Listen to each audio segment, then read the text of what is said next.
Well, hello everyone, and welcome to yet another THRIVEcast. My name is DJ Eshelman, your host for today, and joining me, as usual, Mr. Jeff.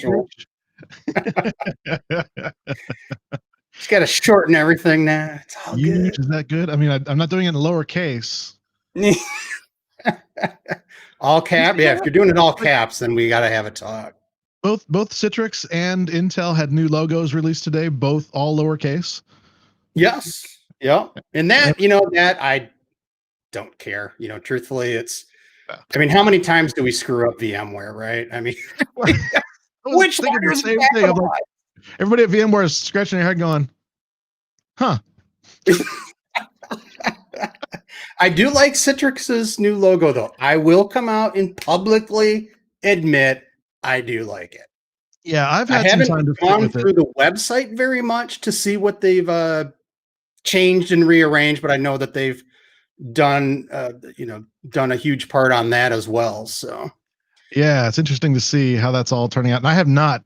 Intel just announced their new logo this morning, so I haven't had any chance to look at what they're doing either. But in fact, you mentioning it is the first I've heard of it. I've been actually paying attention to the PlayStation 5 fiasco of pre-order that they did last night, and then NVIDIA released their 3080s, the new 3080 RTXs for pre-order this morning. So I've been working with my oldest to try to appropriate a card.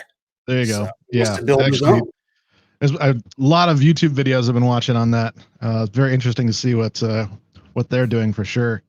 But hey, if you're here joining us live today, leave us a comment. Let me know where you're coming from. And while you're doing that, I will introduce our guest for today. We have Mr. Richard Faulkner. How you doing, man? How's it going, guys? It's going great. Going well. It's better every day. Does it? Because it's closer to the end of 2020. So. Okay. Yeah. I'm just glad to see that Citrix marketing has figured out that they can do something besides renaming all the products. And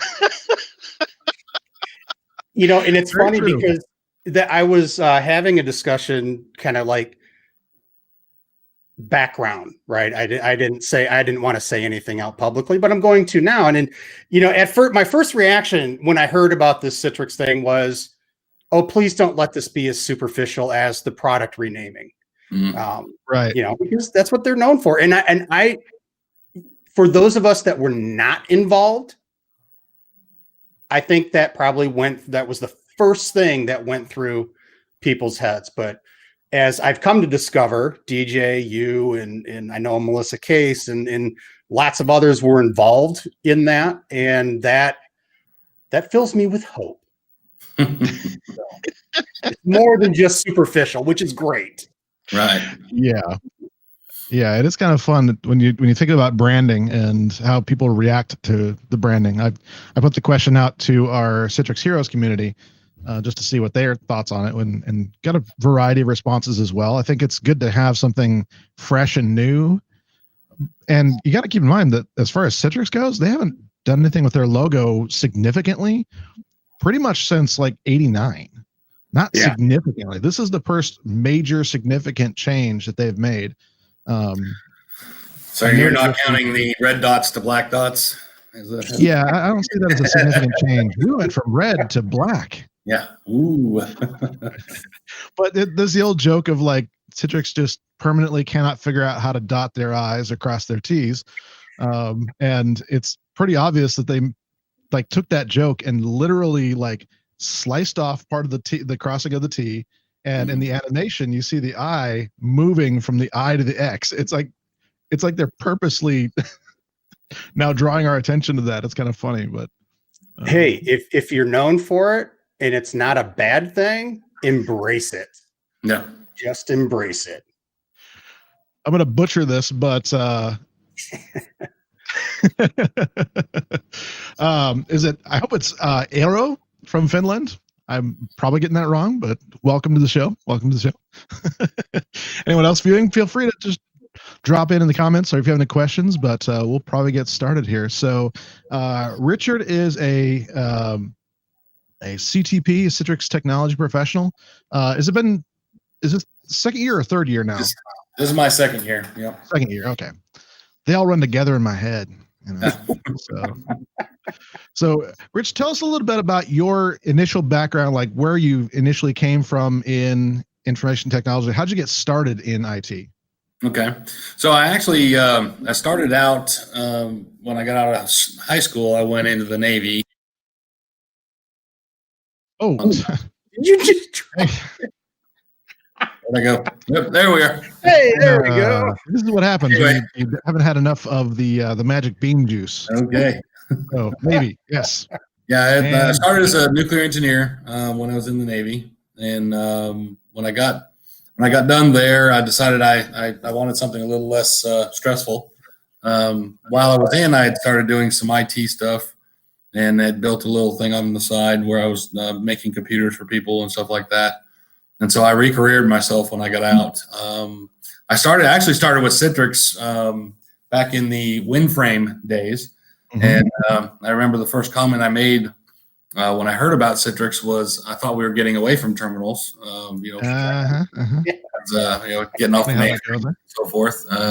So I've been working with Citrix since then. WinFrame 1.7 I think was the first product I installed, and I've been certified since they've had a certification. Been definitely heavily involved in the Citrix community from way back then. I think when I went to Synergy last year, I posted a blog ahead of time where I actually put up the first iForum badge that I could find. I think it was I can't remember. I think it was 99 iForum 99 that I put on there, and I've only missed 2 years since then that I haven't been. Well, I guess we'll have to count this year. This will be the third. I was really kind of bummed because I was supposed to present this year as well. Worked for a reseller all the time, so I've been on the Partner Technical Expert Council. I've helped write exams, Citrix exams. So if you've taken any of the exams, you can yell at me, I guess, if you didn't like some of the questions. Noted. So you're gonna put up his email link to there you go. Here's how to yell at Rich for that. Follow me on LinkedIn, and we'll get the Twitter handle out there, and everybody can yell. That's awesome. And so you've recently done some, well, I guess recently enough, done some moving around physically as well, right? That's correct. A few years ago, the company I was working for had changed up things, and I wanted to make a change, so I went to another company. When I got there, I wasn't getting the support that I wanted, so I went on to the company I'm working with now, and actually moved from Oklahoma out to Tennessee, and working for a smaller company that we're trying to grow into a larger company, and that's where I'm focusing my efforts now. Yeah, it's awesome stuff. Yeah, so very cool. Well, as far as I'll talk a little bit about just contributions in general, and before I get into like the what or the how, let's talk about why. I mean, obviously there's thousands and thousands of people that are doing things in technology and just going about their lives. What was it about you that you think made you want to share things or actually put things out there for the world to benefit or to support others in what they're doing? What do you think was it that caused that?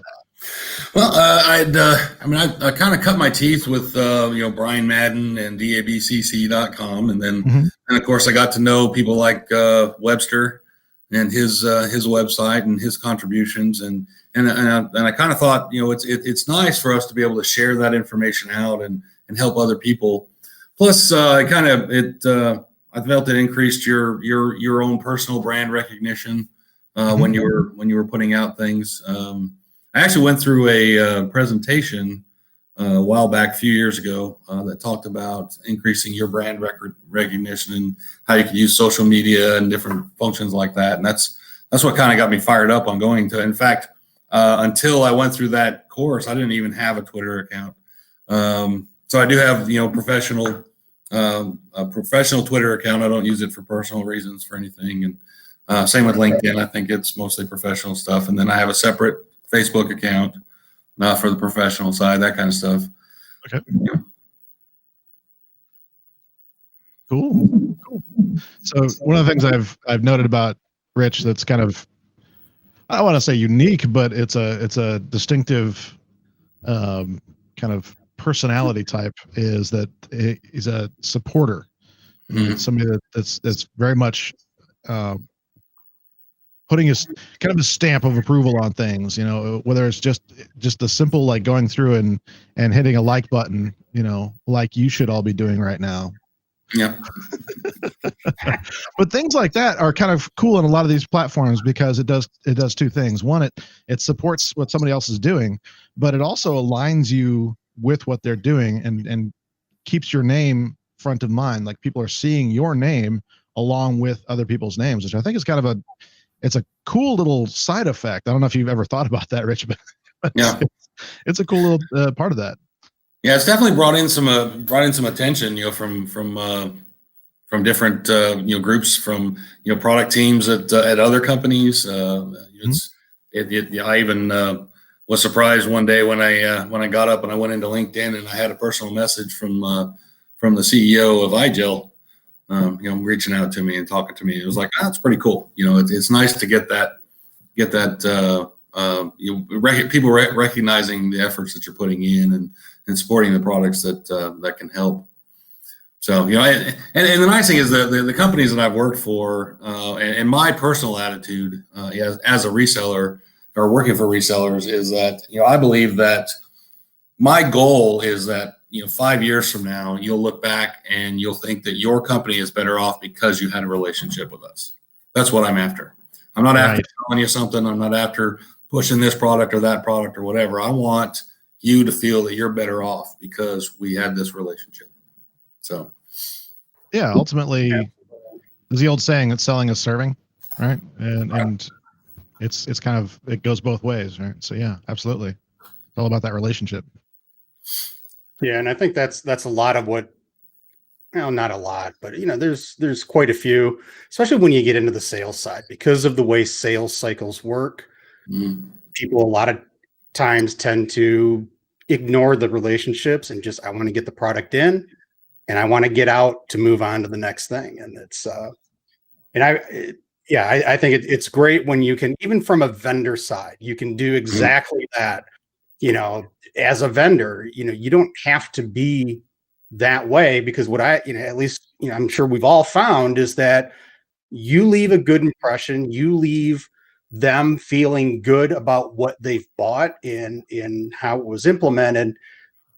They'll come back to you, whether it's in a new position, whether it's to simply re-up, whether it's just to ask your advice on, hey, what do you think about this ancillary product? It's those types of relationships that you build for the long term that really, this is exactly what this is the EUC community. A lot of long-term relationships in there. Yeah, I like the trusted advisor, I guess, is the best term. I like that. Even if it's not a technology that I deal with or something like that, I'd be more than happy to chime in, help you out. And I think the other part of it is, as part of that, it's incumbent upon me to then become familiar with what your long-term vision is for your company, so that I can help you say, okay, hey, here are some things I think that are coming in that can help you out and push that kind of thing. And again, it may not be something that I work with or deal with, but definitely get that information out there. Yeah, absolutely. Absolutely. Because you never know, you might be working with that company that you didn't know all that much about, you just never know. And it's weird. We have the biggest small community in the world. It feels like sometimes. Let's be completely honest. It's not hard to stand out in this community, but it's also not hard to stand out in the wrong way too.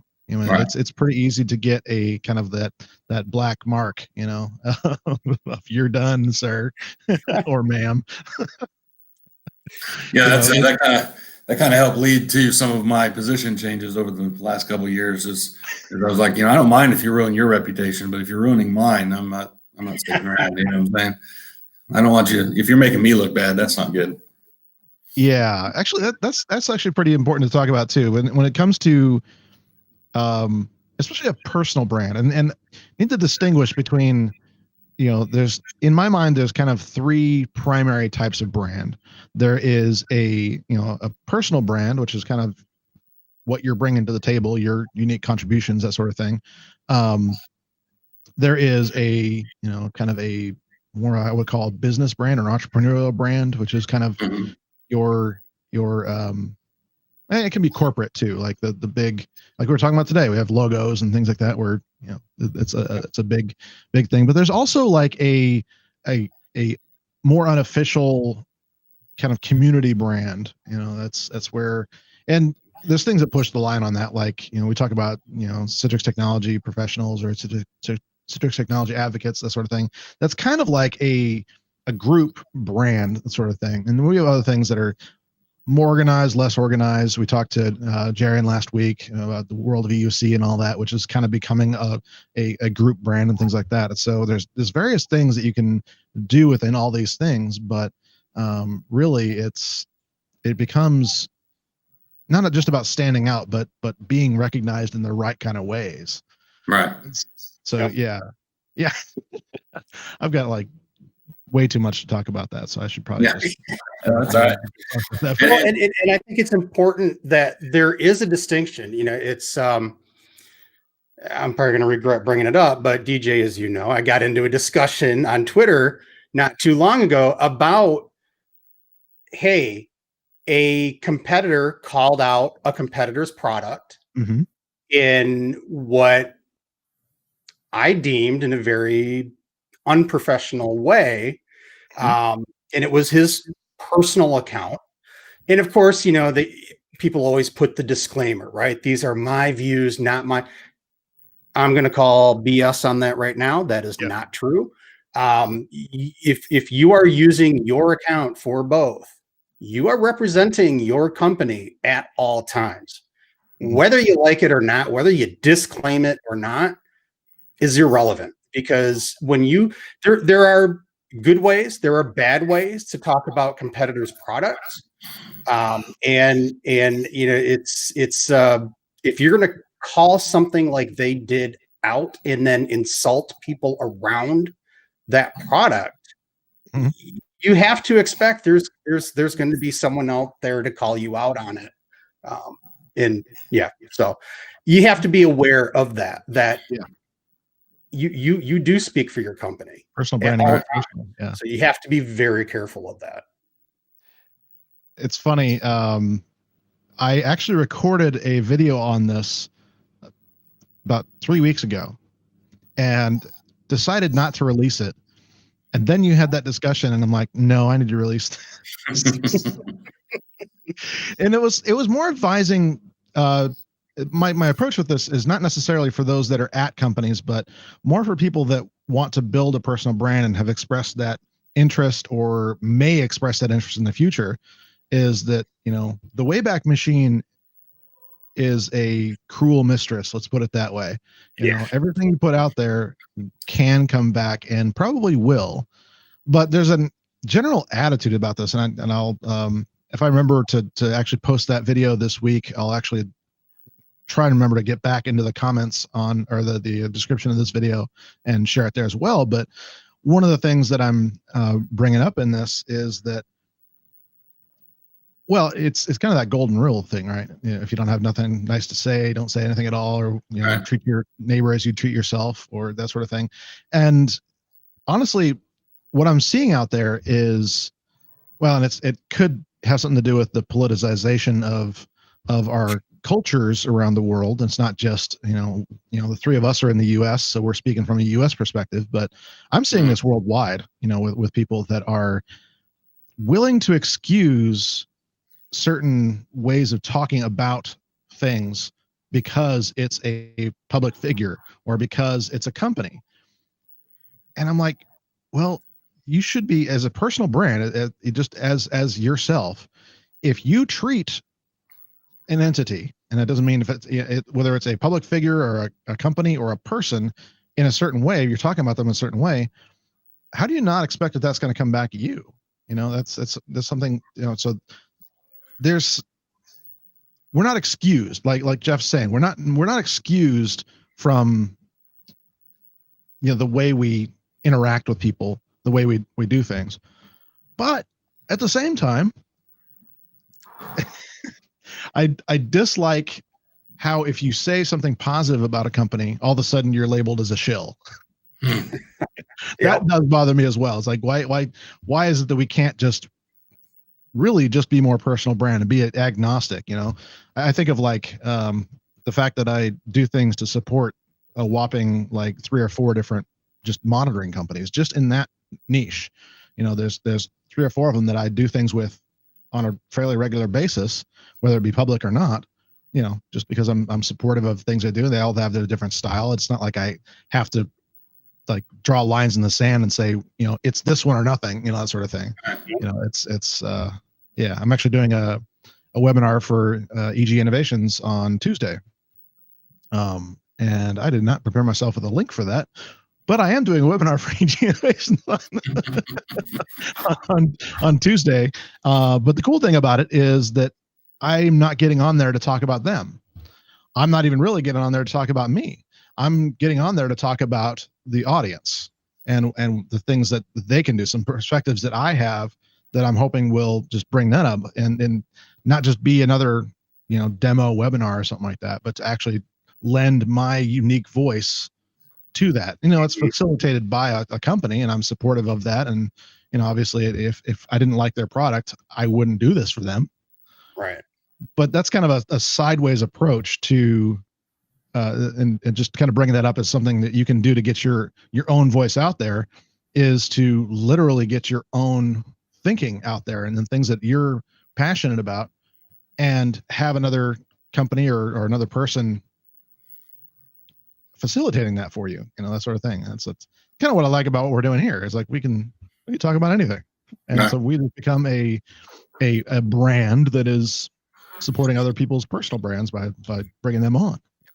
Yeah, and I think that's where, having grown up doing consulting, working for different companies, going into places, and they've obviously, I think, become much more narrowly focused on their products. And, it's not always, the problem becomes kind of like what you're saying, DJ, at least I think, is that it's not always what's best for the customer. Right. It's what I have to sell to make a buck. And therefore I don't know. I guess that's always been hard for me, is that I want to put in the best products for the customer. And that may mean going outside of this tunnel that we have of we can only do these products because we make extra points off of selling these products. Always been my philosophy, but it's hard when you're in that position to, I guess, be the dissenting voice, but absolutely. Yeah, I've definitely experienced that as well. Is that, it's like, look, my intention, like I said, is for them to feel they're better off. And if I'm doing that, that means that I'm doing what's best in their best interest, not what's in my best interest. Right. So if I think that they're better served by a different product that's not provided by me, I should be willing to, extend that out. And I can say I have done that in the past. In my experience, that's actually helped cement the relationship with that customer, because they know that I'm willing to say, hey, what we're offering isn't going to meet what you need. Why don't you go look at this over here? This might be a better choice for you. And, doing that, that kind of endears you to that company, because they know that you're putting their best interests first. And, and let's face it, as a, the companies, consulting and resellers and stuff like that, we can't survive without, the customers that we're dealing with. And so, to me, a lot of resellers and so forth will look at it as a funnel, right? And you'll hear the sales funnel all the time and stuff like that. And I think what we're finding today in this world today is more that it's going to be more like a flywheel or a continuous motion. Okay.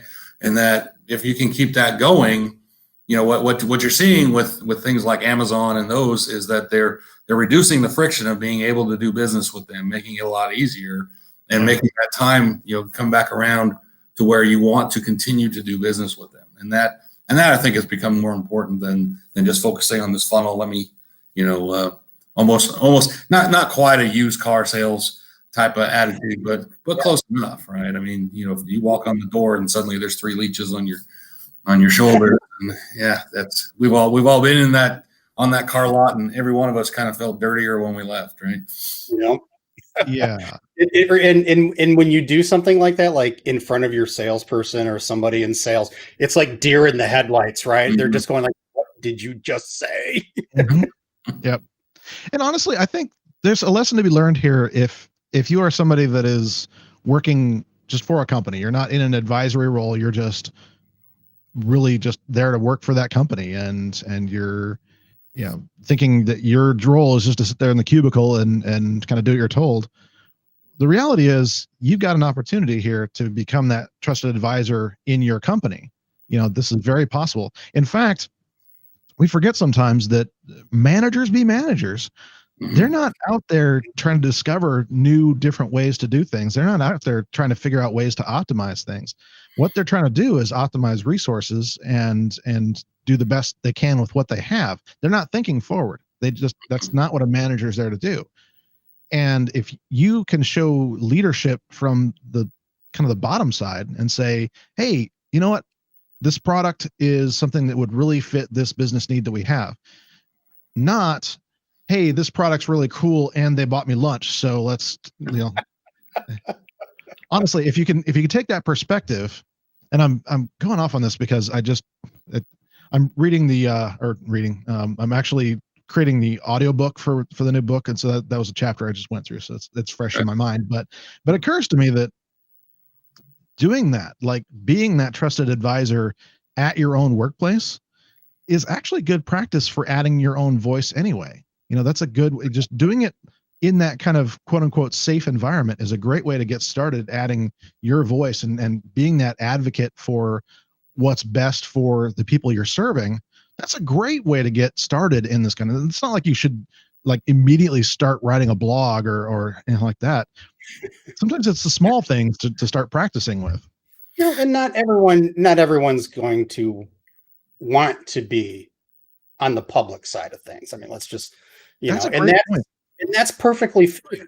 But like you said, within your own company, you can be that public voice, and whether, you immediately get noticed by your manager or not. I mean, someone will be noticing if you're coming forward with good suggestions, good ideas, pointing out good products where they might fit a business need, especially if you can point out, this really will help with this process or what these people are doing. That's going to get noticed. Just because you report to a manager does not mean that people above them don't notice, people off to the side of them don't notice. So I mean, it definitely helps to speak up and be the voice. Try to be a kind of a leader. That. I was going to say that's the biggest thing to me, and I've said it to a lot of people many different times, is that there is a very large difference between a manager and a leader. Okay, yes. and what they do and how they act and everything. And if you're being a leader, even if you're not in a leadership position, but if you are being a leader, if you are working to improve not only yourself but the people around you, and the products that they're putting out and whatever it is that that you guys are working on, that will get recognized. I'm a firm believer that people want to follow leaders. They don't want to work for managers. Absolutely true. Absolutely true. Yep. And like you said, it's not always a formal position. In fact, I would make the hopefully compelling argument that a shocking number of companies out there don't have leaders. They have managers, and that's why they stagnate. And it's unfortunate but very, very true that, a leader is somebody who really has a vision, right? This is, I'm actually listening to a book right now, The Vision Driven Leader by Michael Hyatt. Mhm. And it is utterly fantastic in pointing these things out. Like, okay, when it comes to, looking at companies that have been successful and not, I'm trying to think of what the Good to Great was the other book that really kind of pointed this out, that there were definite differences with companies that were, stagnating or not, and how they were led, really, bringing them out of, just horrible situations and things like that, really came down to usually one person. I think of like Lego and their story, and the things that happened with them in the late 90s, where they lost their ability to control that patent anymore, and so they weren't the only player in the game anymore, and so they started just blasting out a bunch of things, just basically throwing stuff against the wall and seeing what would stick, and trying to scale and trying to do all these different things. It wasn't until one guy said, hey, let's just stick to what we're good at and dump all this other stuff. It's like very much Steve Jobs, another example of that. So those are from the top, but there's also stories of people leading from below. I want to say that Walgreens was one of those, where there was just basically people from not at the top, but down below, that started leading towards conclusions that leadership eventually adopted from these other people that were leaders within the company. And so, that's, in my mind, a very valid. It doesn't mean you don't have to be a worker drone. You can actually show some vision and show some initiative. But the thing with that, again, is to make sure who you're serving wants to be served. Right. It's probably a big piece of that. You really need to be very clear about the way you present your voice. Yes. I think another thing that, people. So the book that it kind of reminds me of is, if you ever read Simon Sinek's Start With Why, and gone through the stuff that he talks about, and the way that message gets started by the front, but has to be carried down. And you see the companies that do things like that successfully. You brought up Steve Jobs. You look at other companies that have created that emotional attachment to their products and stuff, like Harley Davidson, and he kind of mentioned them in there specifically because people are tattooing your company's logo on their arm. You know what I mean? You are that person is dedicated to your product. You know what I mean? if you're tattooing your skin with that product name, you're definitely dedicated to that product. You know what I'm saying? Yeah, we want that little circle right there, tattooed on people's arms. That's what we want. Yeah. So it has a lot to do with that. Bringing that passion and everything into it. And there are lots of people, when you talk about employee engagement and stuff like that, what do they say? 85% are either disengaged or are not engaged or actively disengaged at work. If you have leaders are going and making sure that people are engaged, that they're getting what they need and they're working the way they need. So many people think that, I've got 10 employees, that means I can get X amount of productivity out of them by doing X, and that doesn't work.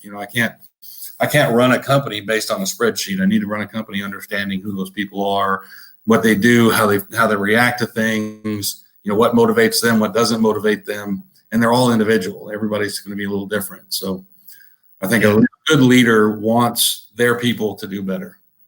One of the greatest things I ever heard was somebody said that they considered me a mentor, and that was, to me, that was awesome to hear that come out. And I think that's an awesome thing, to be able to work with other people and help them, realize their greatest potential.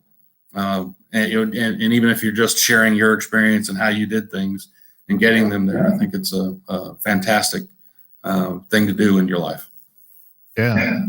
Absolutely. We actually talked about this in episode 19. We talked about these 4 pillars that I'm finding for success, and mentoring is a big one of those that is starting to come up a lot more and more. And really, that is kind of leadership. That influence is really important as far as that goes, to be a good mentor and to be mentored, and that back and forth and realizing that. It's very and important. you have to be willing to be mentored. And that's, I think, that's the other key part of it. Is, you have to be willing to take in advice and, and just talk about whatever, from your side. And that's, kind of like AA, right? The first step, admitting there's a problem type thing. I think you have a problem. Well, I think too, there's an element here of like, if you're really focused in on, adding your voice and things like that, there's an element of mentoring within that and things like that to kind of lend your unique thing to a situation. It's the same as it would be for a company as with other people. And you can actually say, okay, well, this is not just my perspective, but here's a way I can lift others up. And there's a lot of ways to do that. I mean, it doesn't have to be like anything that we even say. I mean, there's so many unique opportunities. We're in a world where it's very possible for you to have multiple different ways of lifting people up or just communicating with people. There's obviously people talk about blogs and people talk about, even what we're doing right here on YouTube. It's just a quick way. I mean, this is not terribly hard. I mean, we're able to make this, look really cool, but really it's just about showing up. That's really all we're doing here is just showing up. And that right there is just probably one of the biggest things. Is be present, be listening, and see what kind of things you can do to contribute. Yeah. And I think one of the things to keep in mind is that, when we say mentor, we think of somebody that we're actively working with, or, you as a mentor are working with somebody to try to help them through their career, all this stuff. I think one thing we tend to forget is that people are always paying attention to us. I think all three of us can think back in early career, mid-career, whatever it was. We all have certain people that we can think back to where we learned an important lesson. Rightly or wrongly done, it was a lesson. And it wasn't that they were actively telling you how to do something or how to better your career, but they were leading by example. And that can be just as powerful as, a true mentor relationship. So how you act, how you behave, how you treat other people, all that good stuff, that is just as important as, having a one-to-one relationship or whatever it is, from a mentorship, because you are, especially like us, where, I will admit I've not always been the perfect employee, and I've made my mistakes. We all have, but you learn from those, and you try to help others learn from those. Even if you're not directly talking to them about it, you got to lead by that example as well. And the people coming up, through the ranks, they at some point somebody's going to look back, say, yeah, remember, they did this, and that was an important point in my career where I learned this, and because I can think back where somebody kind of screwed me over and left me kind of out to dry to do my own thing, to fix a problem that he created. And that was a big lesson early in my career. Is you don't do that type of thing. You finish what you started, blah, blah, blah, all that stuff. So yeah, I think the worst place I've ever found myself was under a bus. So yeah. I have found myself there, placed there by other people, and it's like, no, sorry. I'm going to add to that. Yeah. I think I know the worst place I've ever been. Yeah. Driving the bus. Yeah. Yeah. I threw it in reverse and just, yeah. I was just, there was a time where you reach a level of fatigue and frustration, and, I'm tired of taking the blame for everything, and it can happen. It has happened to me. Now I'm thinking to an incident like, gosh, it's got to be like 12 years ago, but I'm not immune. I'm It's something where if you aren't thinking about it and you don't have the right mindset, which is one of the other keys here, is that you are just as willing to be driving the bus. Now, granted, I think we got a lot more bus drivers than we used to have, which is unfortunate. Right. But nobody likes being under the bus for sure. And let's be honest. I mean, we were all young and stupid, and we knew everything. And now we can be old and stupid. And everything. Yes. At least now we realize we may not know everything. Know everything. Yeah, luckily I got all my young and dumb stuff done while I was in the Navy. So, it was out of the country overseas. And, I've got a picture of myself in a Hawaiian shirt at the North Pole, so I've got all kinds of different stuff going on. So, focusing in on that, and not getting yourself in that position where, I think a lot of times we get into spots where we want to fix blame, and it's like, fixing blame or figuring out who did what is not as important as getting the solution done. We need to get to the other side. We need to fix the problem.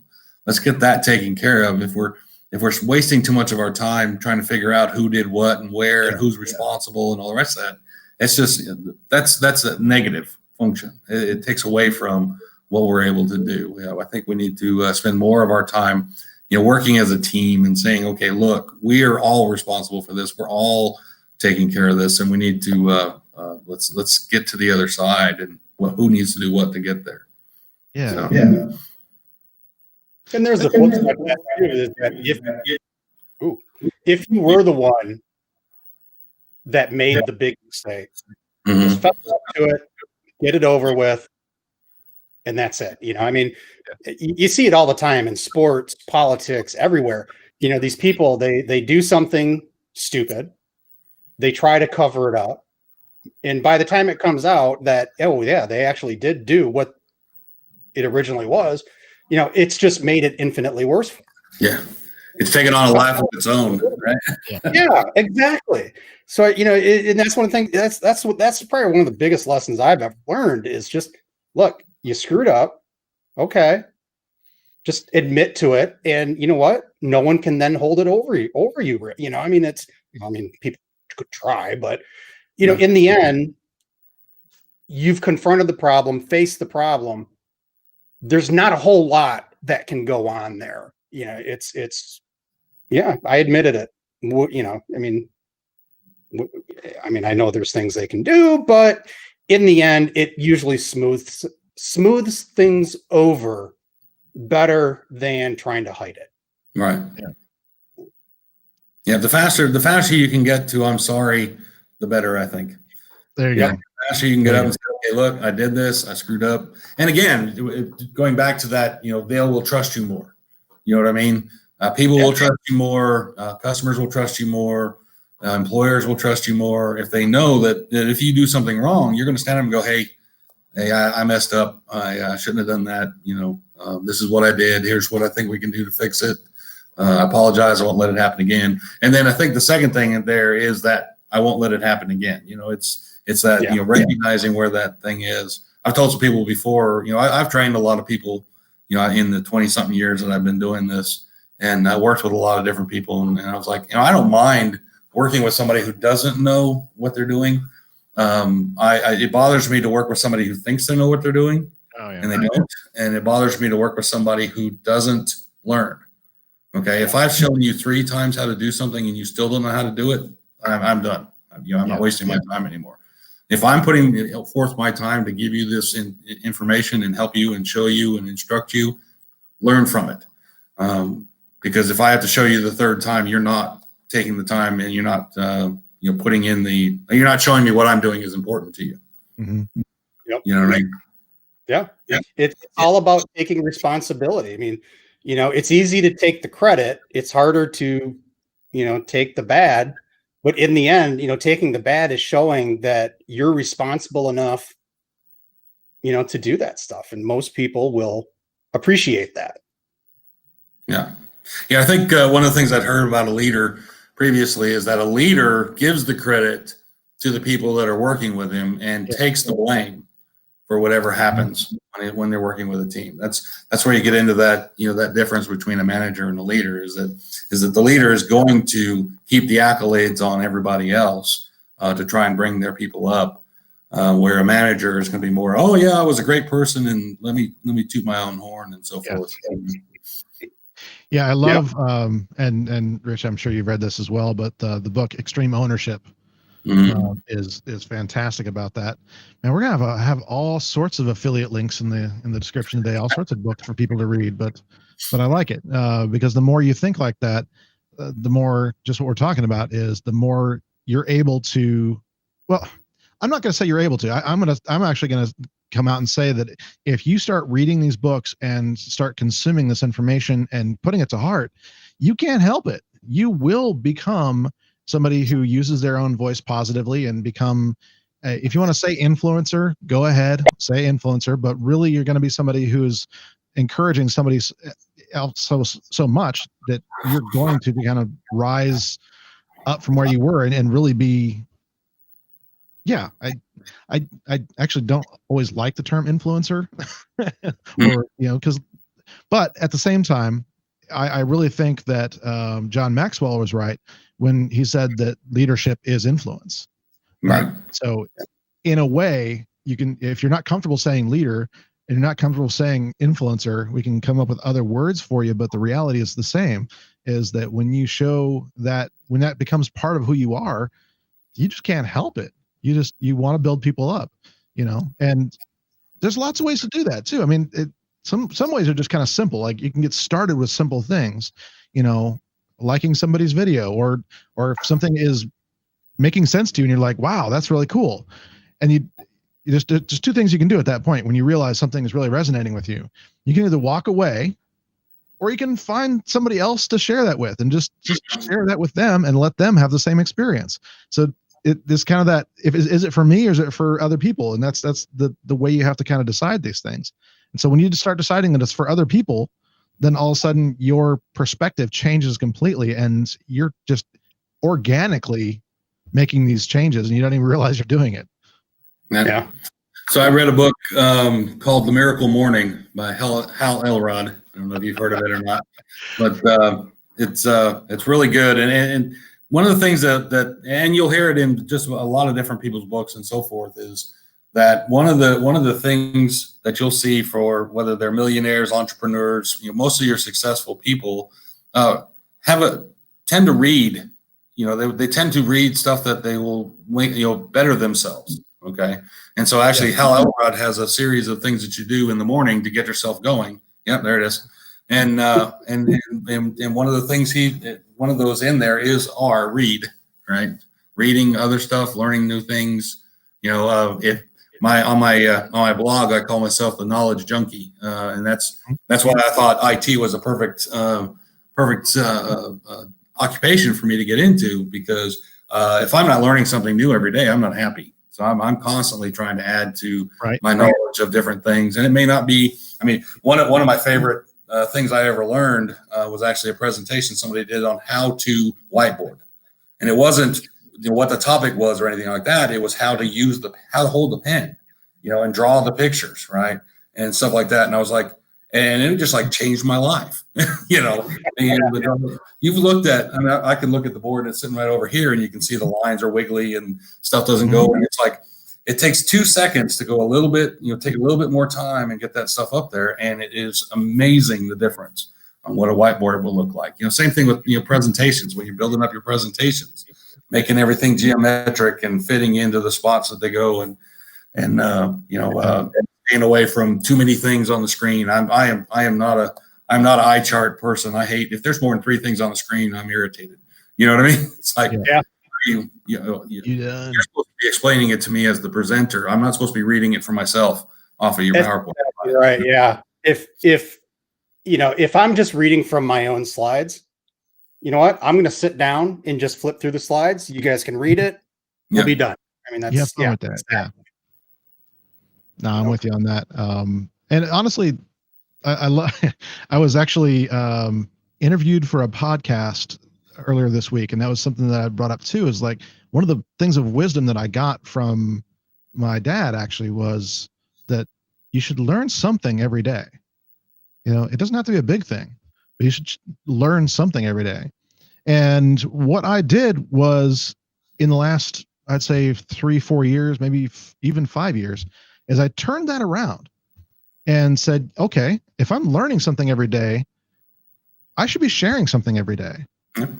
I should be doing something to push that forward for people, even if it's just one thing.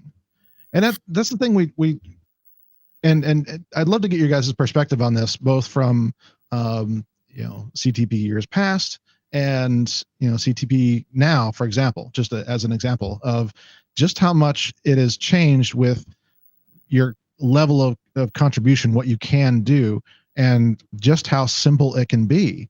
I think we get in this mindset a lot of times of thinking, well, I can't do that. I'm not there. And we tend to not see the journey from A to B. We see, where people are now. And we think that, DJ woke up one morning and started all this, all at once with no preparation whatsoever. And that's just the way that works. Right. That's not how Jobs did it. Is that what you're telling me? Just instantaneously, thousands of people, boom. That's just the way that works, right? No, it's over time and being valuable and things like that. But I'm curious the mechanics of that, how that has changed. So first I want to go to Jeff and kind of your experiences early on. And I know we've talked about this before, but I'm kind of wanting to draw a contrast in the way contributions were then and the way contributions were now. So give us some perspectives about some of the things that were most attractive for being a CTP back in the day. Talk about CTP back in the day? In general, just using that as a benchmark here. Yeah, I mean, I think it was a very different program. I'm trying, I because I don't want this to sound insulting, to CTPs now and after us, but you also have to think of the time that the CTP program was developed. Exactly. Really how it came about. Citrix was,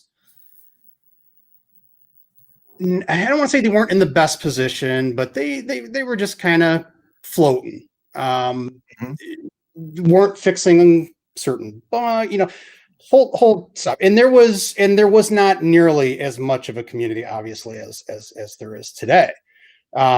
So, when you get, Brian Madden, Doug Brown, Ron Oglesby, me, Sean Bass, and Rick Mack, and all those guys in there,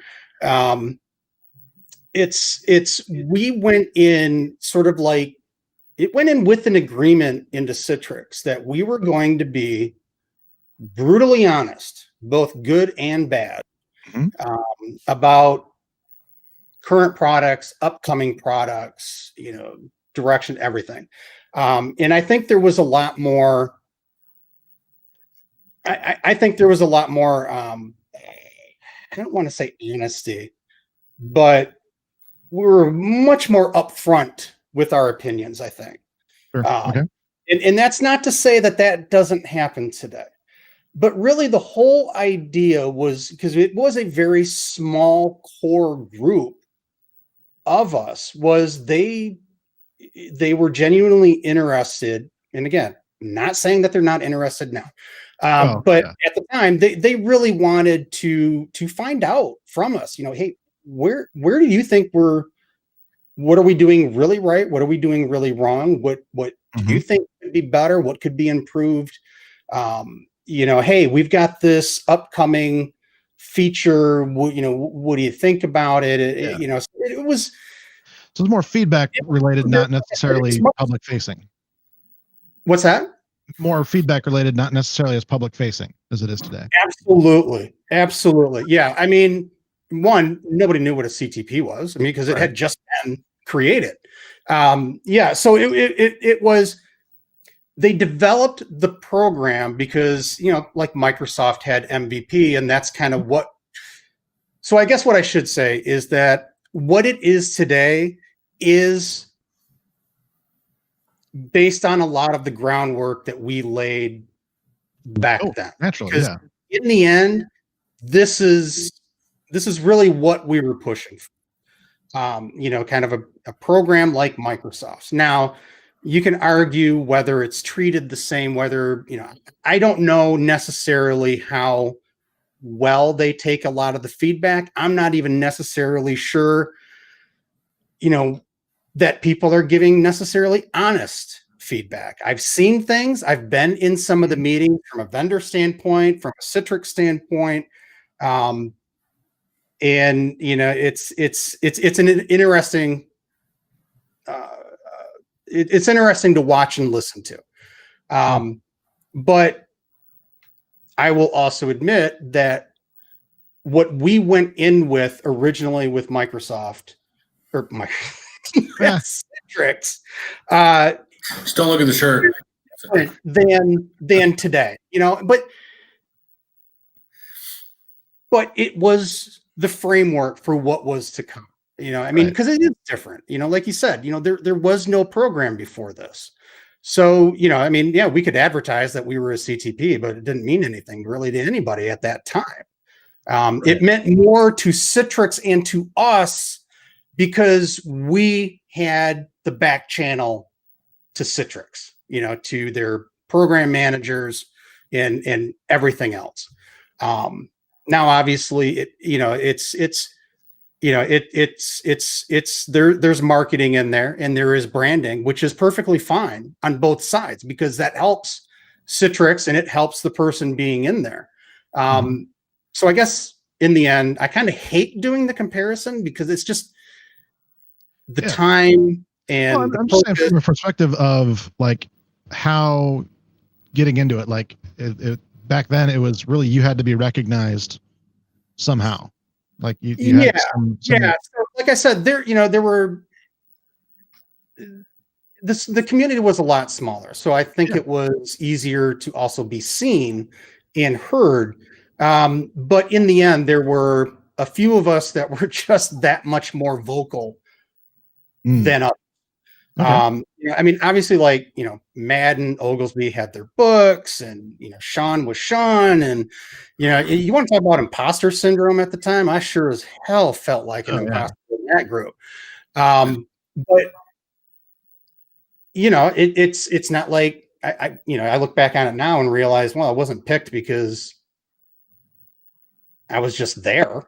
I had a valid opinion too, and whatnot. So, getting into it, for me, it all started in the forums, back in those old day forums. And the reason I even went into the forums to begin with was to answer questions, but it was more of a training exercise. For me to be able, what don't I know? What, and as questions would come in, either, if I didn't know something, let me try to look into this a little bit more. And then it became competitive with a few of them to try to get the big brain status. But, it was all in fun. And,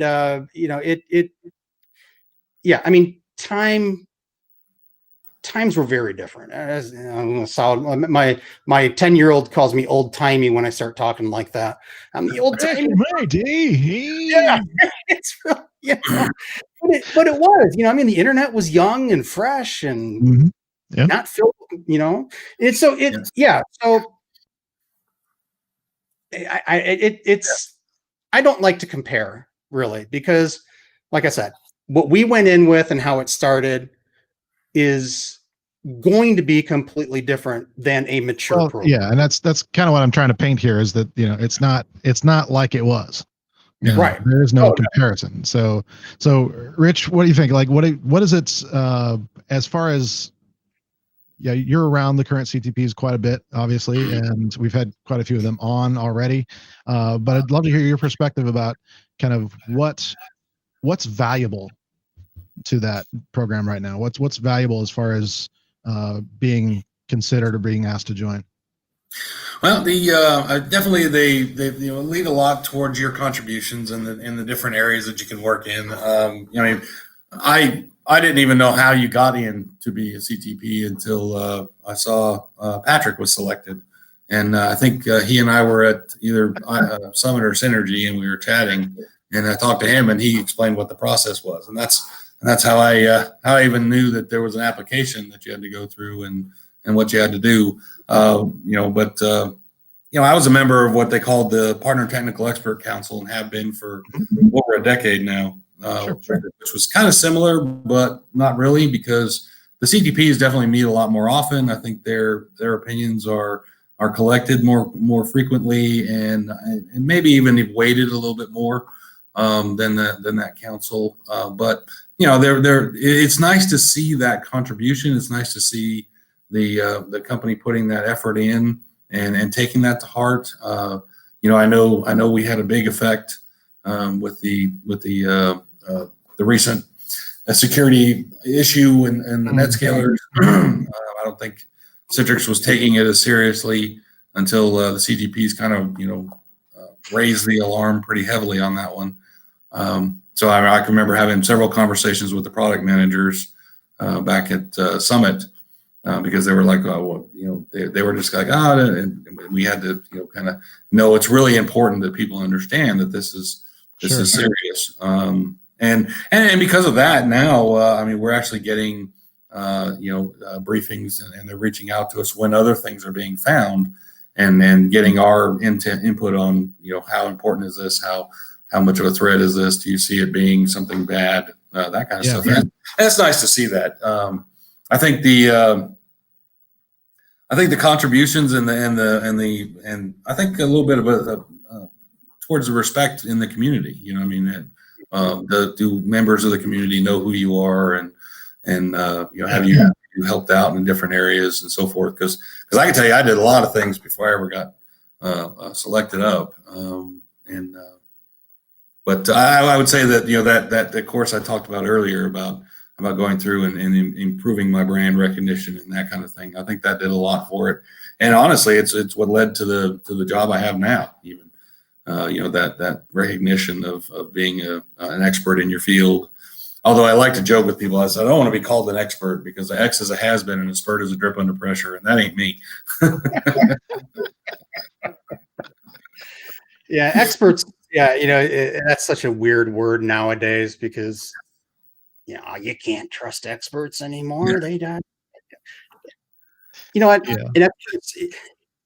It's somebody that has studied in their field a heck of a lot more than I do, and has a lot more knowledge. And there you go. Yeah, I think the best comment I ever heard or read, and I believe it was Steve Jobs, said that if you find yourself the smartest person in the room, you're in the wrong room.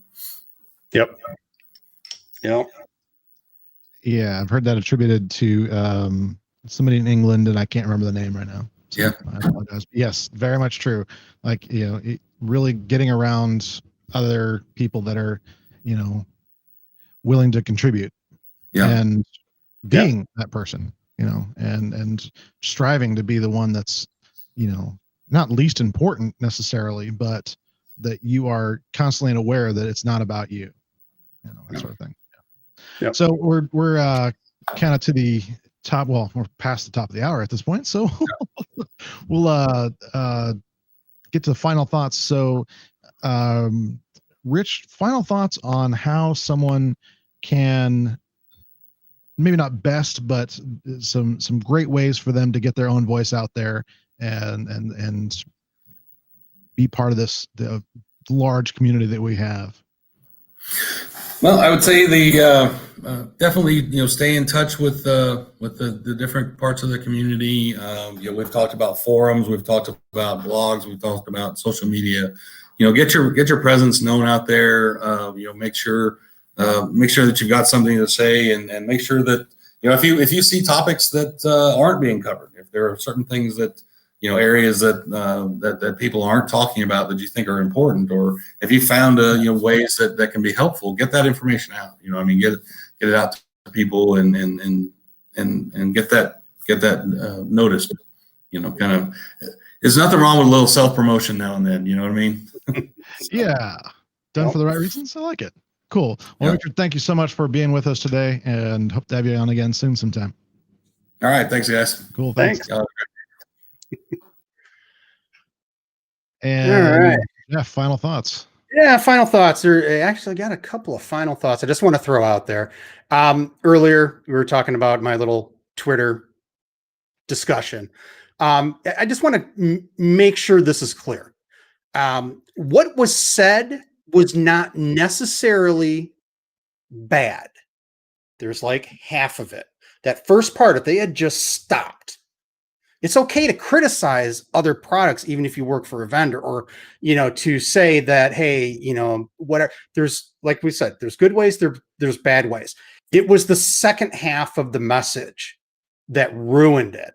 So it's not what was said was necessarily wrong about their competitor. It was how they went about after saying that to me just ruined the message. So I just want to make that perfectly clear. You can say, I don't want to say bad things, but you can point out, yeah, they are missing this, what we consider a feature or whatever. That's perfectly fine. Just don't go further than that. There's no reason to. And one thing I did want, I think we've probably brought this up in the early episodes, maybe even the first one. And I think DJ, you'll agree with my thinking on this. I'm not perfect. I've never been, 100% perfect employee. Nobody ever has. Mhm. We've all made mistakes. We've Sure. all got those pieces of our past that we would just rather, I just don't want to talk about it.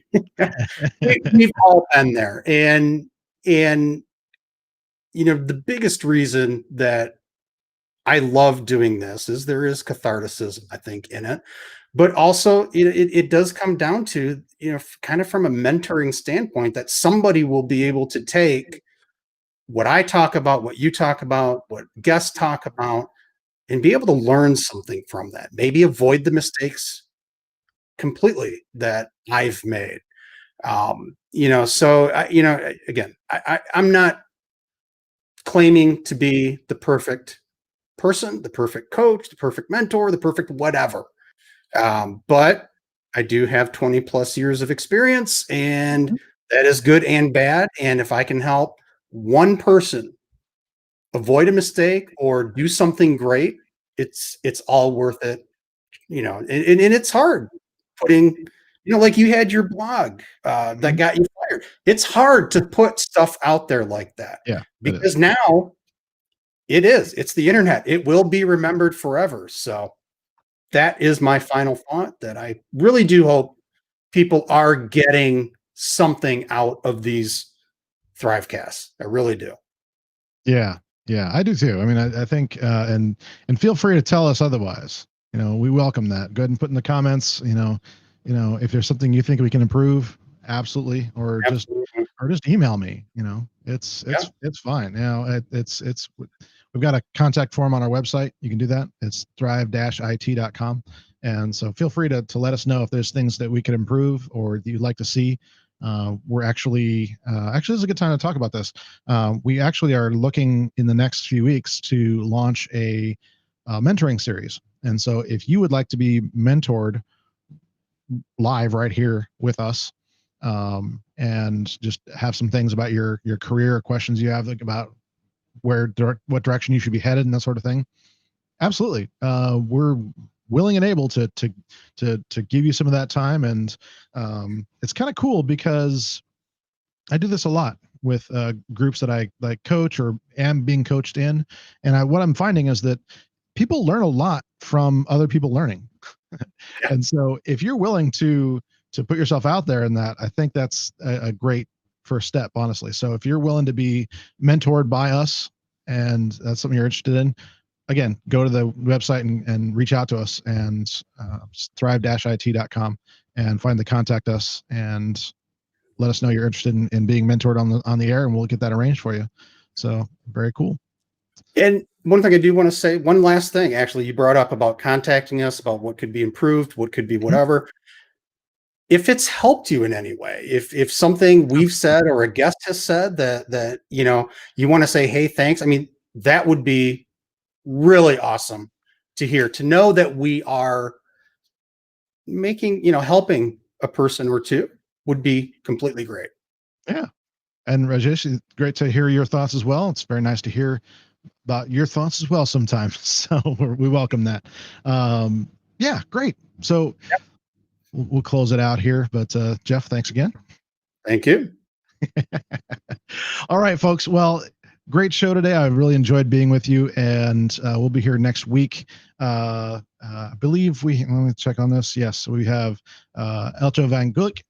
I'll never get his name right. We talk every week, and I will just never get his name right. It's just never going to happen, and we both laugh about that. But he'll be on next week as well, and we'll have some great thoughts there. Got a lot of things coming up, and I wanted to tell you about this specifically. Actually, I put together a presentation on Monday, and I liked it so much that I'm keeping the replay active. And so this was actually for my Citrix Hero community specifically, but the more I thought about it, it really is sharing the direction of where we're going with Thrive IT in general. And so you can register for this and get to the replay instantly. You don't have to wait for a period of time, but it'll only be up until the end of the month. So it's only going to be up until the end of September. So go to ctxpro.com/91420. That's ctxpro.com/91420 to register for that webinar. I have some things in there. I have some survey results that I've been taking over the last 2 years. I'm going to show you kind of where people are saying they want to go with their careers and some of the reasons why we're doing a lot of the things we're doing. But there's also an invitation at the end of that on how you can be involved in what we're going to be calling the Insiders Program, which is for kind of the true believers here at Thrive IT. So look for that again, ctxpro.com/91420. Get that replay before the end of September. And if you are after the end of September, well, then we'll see about doing something like that again. But that's the way that goes. So anyway, go see that. Also, a quick thought about we mentioned a bunch of books. We'll have links in the show description as well as soon as I get those edited and up there. But also, I do still have the active promotion going where they have the 3 books promotion. It's thrive-it.com/book bundle.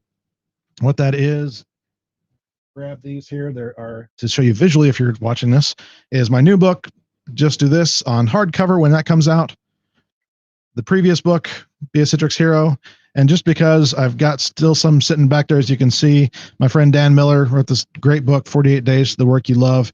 And we've got some extra copies of that we're giving to people for $48 if you are able to qualify for that. Unfortunately, it's only in the US right now, but we're working on another way to kind of make that happen elsewhere. So thrive-it.com/book bundle for that. Thanks for being with us here today. If you have any questions or comments, feel free to leave those. And hey, don't forget to do 3 key things. Hit that like button. I'm not going to, people keep saying, smash that like button. Don't smash your computer. Be kind to your computer. Just hit the like or click the like button. Click the subscribe button and a little bell right next to it so that you can get notified of when we go on live next. And 3, leave us a comment. Join us live. We love it. Have a great day, all. And in whatever you're doing out there, remember, you don't have to survive this. You can thrive this, I promise.